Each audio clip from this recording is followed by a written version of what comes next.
I want to talk about communion. You know, that's where we take the bread and the juice and we do this in remembrance of Jesus.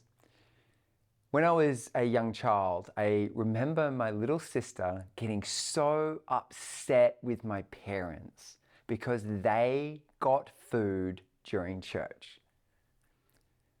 And I don't think my sister, at the age of 6, understood what communion was. And my question for you today is, do you know what communion is? Now, the story of communion comes from the Last Supper during the last night of Jesus' ministry before he was crucified. And quite often pastors will read from 1 Corinthians chapter 11, where Paul gives a great summary of what we believe when it comes to communion. So this is 1 Corinthians chapter 11, starting at verse 23 and going through to 26. The Lord, Jesus, on the night he was betrayed, took bread, and when he had given thanks, he broke it and said, "This is my body, which is for you. Do this in remembrance of me." Some translations say, "This is my body, which is broken for you." And in the same way, after supper, he took the cup, saying, "This cup is the new covenant in my blood. Do this whenever you drink it in remembrance of me. For whenever you eat this bread and drink this cup, you proclaim the Lord's death until he comes." So communion, it is about taking a piece of bread. Now, this is just a cracker,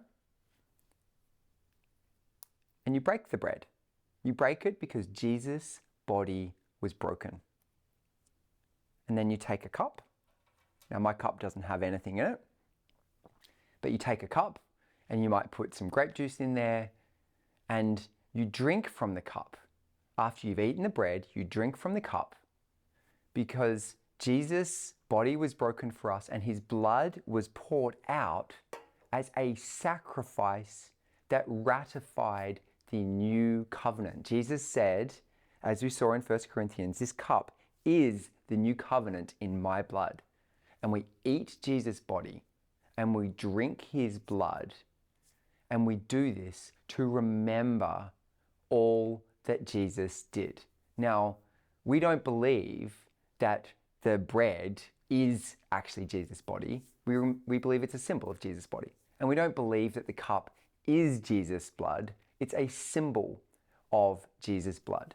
It's a way of remembering, of reminding ourselves what Jesus did. The first reason, well, the main reason we do communion is because Jesus told us to. But really, as part of that, Jesus told us to do this to remember why Jesus died, to remember what Christianity is all about. The second reason why we do it, and this is 1 Corinthians chapter 11, verse 26, "For whenever you eat this bread and drink this cup, you proclaim the Lord's death until he comes." You proclaim the Lord's death. When you are doing communion, you are declaring in your entire life, you're declaring in your spirit, you're declaring in the spirit realm that Jesus is coming back. If you're going through a bad day, doing communion can be a great way to align yourself with who God has made you to be. Now, if we skip down just a couple of verses, I'm not going to read all these verses because there's some strong language that Paul uses, but as a summary, 1 Corinthians chapter 11, verse 28, "Everyone ought to examine themselves before they eat the bread and drink the cup." And he's explaining that it is actually possible to sin when you partake in communion if you don't cleanse yourselves from your unforgiveness, if you don't cleanse yourself from the way that you've been thinking. This can actually be offensive to God. So when we do communion, when we partake in the bread and the cup, we are remembering what Jesus did. We are proclaiming Christ in our life. But Most importantly, it forces us to get our house in order. This is a big deal. It's an important tool to remember, a tool that is available for you. Now, you might be wondering, why am I sharing all of this with you? You can come to church and get communion anytime that you like, and you have pastors that can explain all of this to you.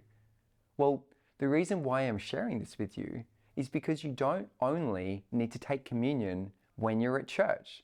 You can very easily go and use a cup in your kitchen. You can very easily go and get some bread and some juice from your cupboard, and you can partake in communion every day of the week if you want. Now, my wife and I, we don't do communion every day, but as a part of our regular routine, we will break the bread and we will drink the cup. And we do this in remembrance of Jesus, to proclaim his death and, as I said, to force us to examine ourselves. You can do communion as part of your regular routine. I want to encourage you, give it a go. See if it is something that's valuable to you. Because remembering Jesus' death on the cross, that is a valuable way to start your day.